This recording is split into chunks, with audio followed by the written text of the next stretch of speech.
Ya pemirsa, sekarang kita lihat dulu nih perjalanan koalisi yang kemudian bubar tengah jalan ketika Partai Demokrat memang sempat sudah lama mendukung Anies Baswedan sejak Oktober 2022 tepatnya. Di Januari 2023 Partai Demokrat secara resmi mengusung Anies Baswedan tepatnya sebagai capres, dan Februari 2023 PKS menjadi partai ketiga yang mengusung Anies, sementara Oktober 2022 itu Partai Nasdem yang pertama kali mendeklarasikan Anies sebagai capres 2024. Jadi sudah sejak Januari 2023. Dan kemudian kita lihat bahwa di 14 Februari Koalisi Perubahan kemudian pemirsa dan atau mungkin di 25 Agustus waktu penetapan deklarasi dikomunikasikan dari Ketua Majelis Tinggi Partai Demokrat pemirsa untuk menentukan cawapres pemirsa. Dan bahkan Anies menuliskan keputusannya dalam bentuk surat yang ditandatangani kepada Ketum AHY. Kemudian kita lihat lagi pemirsa. Di 26 Agustus penetapan deklarasi dikomunikasikan kepada Salim Segaf Al-Jufri, dan 31 Agustus Caimin sebagai calon wakil presiden Anies Baswedan, di mana ini kemudian dipilih oleh Surya Paloh pemirsa.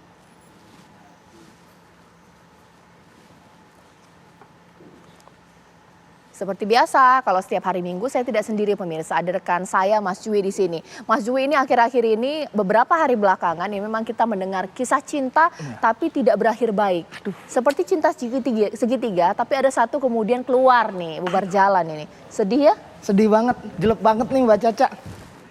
Tapi begini sih pemirsa, menurut saya ini yang disebut dengan dinamika dalam demokrasi. Tapi menurut saya sih lebih tepat istilahnya romansa tiga politisi. Karena memang ini isinya cinta segitiga antara Anies, AHY, dan Caimin. Disingkat AADC. Iya kan? Baper kan? Baper-bapernya sama. Bahkan Mas Umam nih saking bapernya saya jadi ingat sebuah lagu yang pernah diciptakan oleh Anang Hermansyah untuk Krisdayanti. Apa ini? Ingat nadanya? Pernah ku sama dirimu, sekarang Caimin. Berarti Caimin kan jadi Raul Lemos ya kalau udah gini.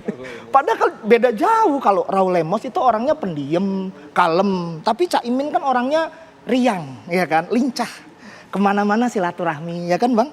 Kemana-mana silaturahmi. Karena orang yang semakin banyak silaturahmi biasanya makin didekatkan dengan jodoh. Meskipun tadinya itu jodoh orang lain. Tapi nggak apa-apa. Padahal di otak saya tuh dan di otak masyarakat tuh Anies ya nempelnya sama AHY, karakternya udah kuat. Karena balihonya udah terlanjur dipasang kan. Anies AHY, Anies AHY. Nah kalau udah gini yang kasihan bukan lagi Pak SBY, bukan lagi Partai Demokrat. Yang paling kasihan siapa? Orang yang udah masang baliho. Udah dipasang dicopot lagi gara-gara nggak bisa bersama. Padahal sebenarnya memang udah pas banget, dari alfabet aja udah AA ya kan, Anies AHY, disingkat AHY, jadi enak. Kalau sekarang kan Anies Caimin, disingkat Amin, enak juga diingetnya. Apalagi kalau dalam dunia kampanye akronim ini kan penting. Dulu kan ada yang berkoalisi itu Nasdem sama Golkar, disingkat Nasgor. Ini koalisi yang paling gurih sebenarnya. Tapi kan sekarang sudah tidak berkoalisi lagi. Nah inilah yang disebut dengan politik. Siapapun bisa bersama yang lain.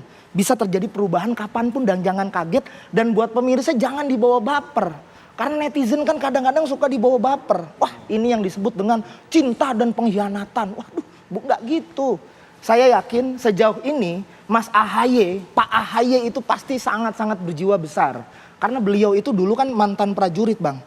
Jadi yang namanya mantan prajurit, persatuan dan kesatuan bangsa aja dijaga. Apalagi jodoh orang lain, dijagain juga. Pasti dijagain juga itu. Ya makanya saya juga di sini sangat ingin memberikan semangat. Ayo kepada Mas AHY, Anda pasti bisa menemukan jodohnya kembali.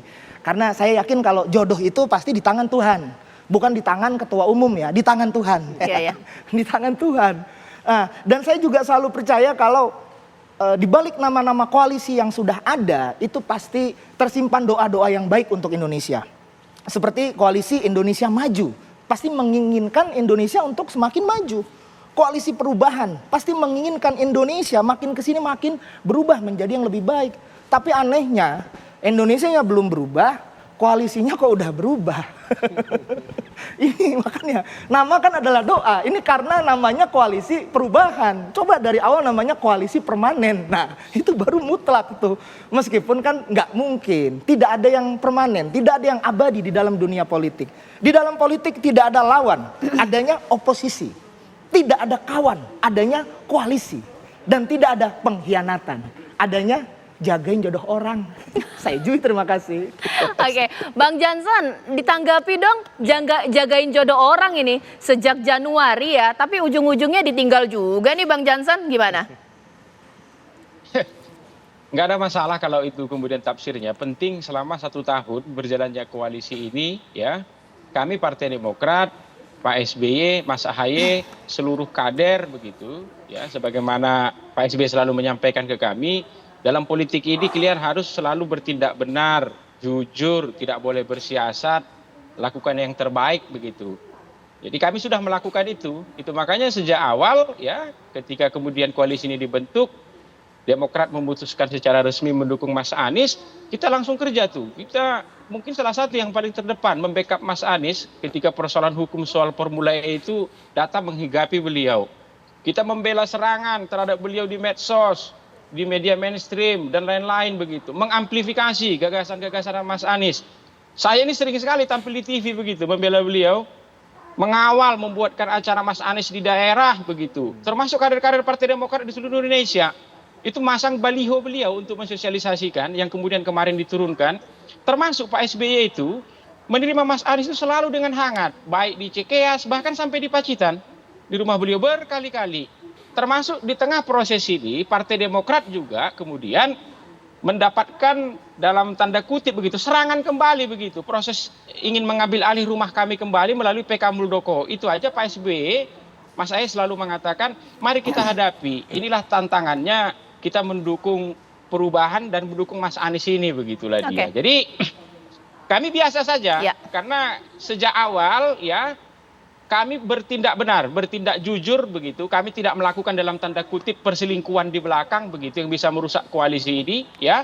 Setiap perkataan kami itu tidak pernah bohong. Itu makanya saya katakan saya tidak akan menarik ucapan saya bahwa calon presiden salah satu yang paling pintar itu dan lengkap adalah Mas Anies. Tetapi omongannya sekarang itu kosong menurut saya. Wah. Itu. Karena apa yang diomongkan itu tidak sesuai dengan tindakan dia. Sedangkan kalau kita bicara soal kepemimpinan itu artinya samanya kata dan perbuatan. Dia berkata A, perbuatannya B begitu. Tapi biarlah publik menilai.